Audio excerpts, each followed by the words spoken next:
नमस्कार दोस्तों, मैं अपने नया यूट्यूब चैनल ज्ञान क्लासेज में आप सभी स्टूडेंट को स्वागत करता हूं। आज मैं आपको इस चैनल पे क्लास 10th का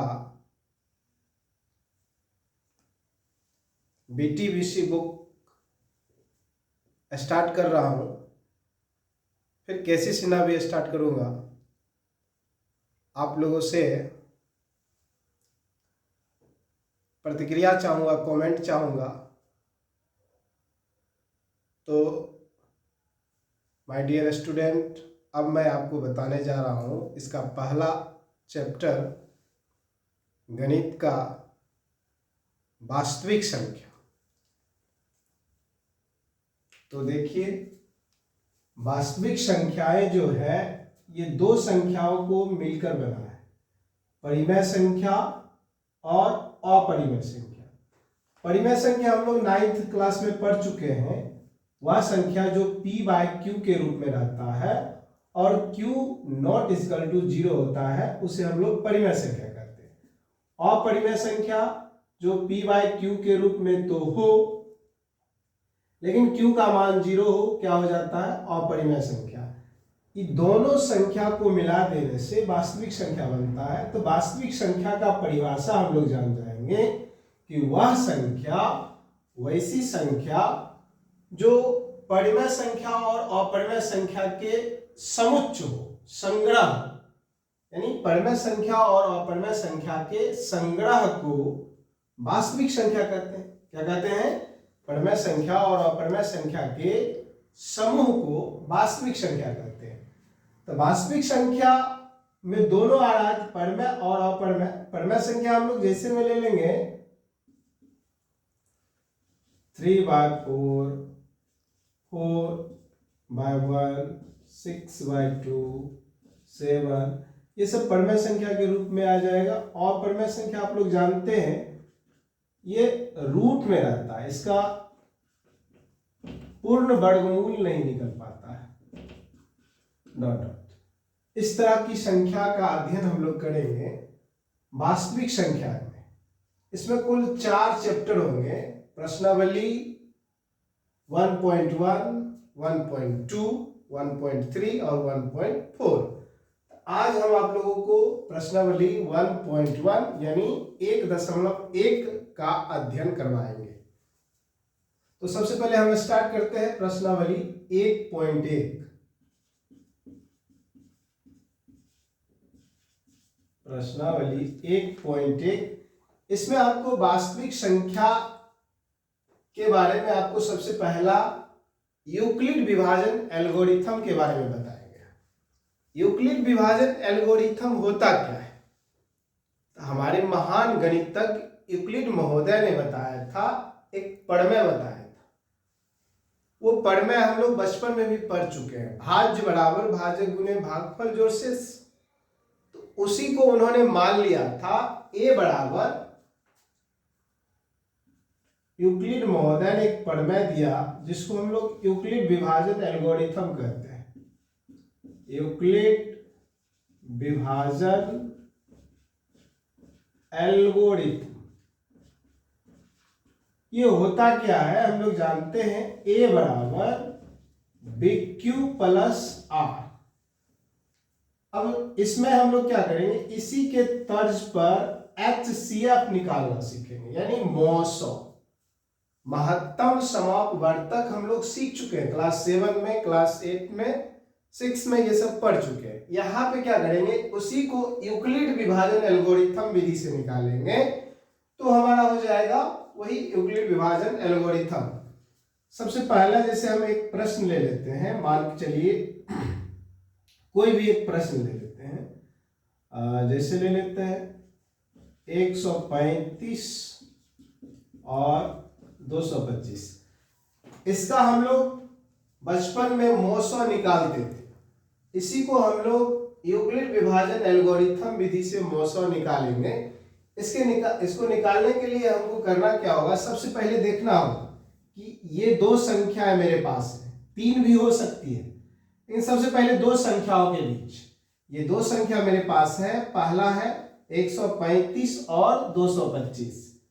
कोई भी बच्चे थोड़ा ध्यान से इसको देखिएगा, 135 और 225 ये दोनों के बीच में HCF आपको निकालना है। क्या निकालना है?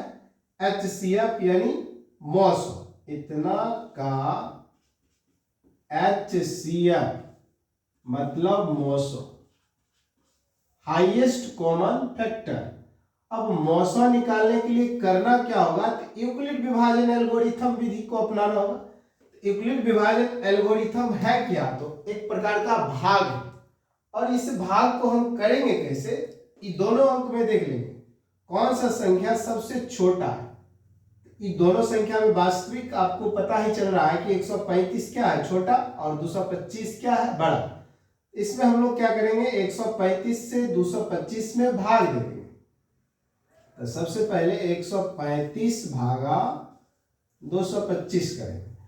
अब भाग देने के लिए क्या देखना होगा? ये अंक बड़ा है, अगर 135 को 2 बार गुना करते हैं तो 270 हो जाता है, जो कि इससे बड़ा है। तो इससे बड़ा अंक नहीं आना चाहिए, छोटा आना चाहिए, तो एक बार में ही लगा देंगे। एक बार में हो जाएगा 135। अब इसको घटाना होगा, 5 में से 5 गया 0, अब यहाँ हो गया 2, 2 में से 3 नहीं घटेगा, एक पैसा लेगा तो क्या हो जाएगा? 12, 12 में से 3 घट जाएगा 9, अब ये बचा 1, 1 में 1 घटा देंगे, क्या हो जाएगा? खत्म। अब यहां और शेष को मिला लेना है। ये जो आपका बन गया है भाग, अभी तो बना नहीं, एक स्टेप हो गया।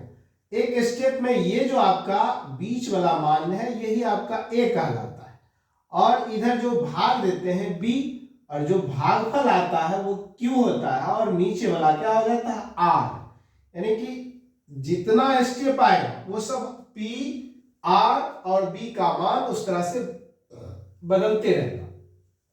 अब जैसे यहां मिला लेना है कि भाग इसको किस तरह से देना है। अगर जिससे हम भाग दे रहे हैं और उससे शेष बड़ा आ जाए, यहां देख लीजिए 135 और 90 आया है मेरे पास शेष, अगर ये 135 से बड़ा यहां आ जाता, मान चलिए 140 आ जाता, तब फिर हम लोग क्या करते? इसी से भाग देते। लेकिन जो ही छोटा आएगा तब हम क्या करेंगे? छोटा जब शेष आ जाएगा तो फिर हम भागफल इसमें भाजक में भाग दे देंगे। अब 90 से हम लोग भाग देंगे 135 में, इसमें भाग देना है। तो अब फिर देखिए 90 को अगर 2 से गुना कर देते हैं 180 हो जाता है, जो कि इससे बड़ा हो जाता है। फिर हम एक बार में ही लगाएंगे 90, इसको फिर माइनस करना है, 5 उतर गया, 13 में से 9 गया 4। अब फिर मिलाइए, ये दूसरा स्टेप हो गया। अब फिर मिलाइए यहां से यहां, 45 जो है 90 से क्या बड़ा है या छोटा? जब छोटा होगा तो इसी से भाग देंगे। अब बड़ा यदि आ जाएगा तो फिर 90 से ही भाग देना होगा। तो छोटा आ गया तो 45 से फिर 90 में हम लोग भाग देंगे, 45 दूना 90, ये सब लोग हम पहाड़ा में पढ़ते हैं। जब तक 0 शेष नहीं आए, यानी कि जब तक पूरा पूरा कट नहीं जाए तब तक भाग देते रहना। हाँ, ये ध्यान देना होगा कि आपको भाग सही सही आना चाहिए।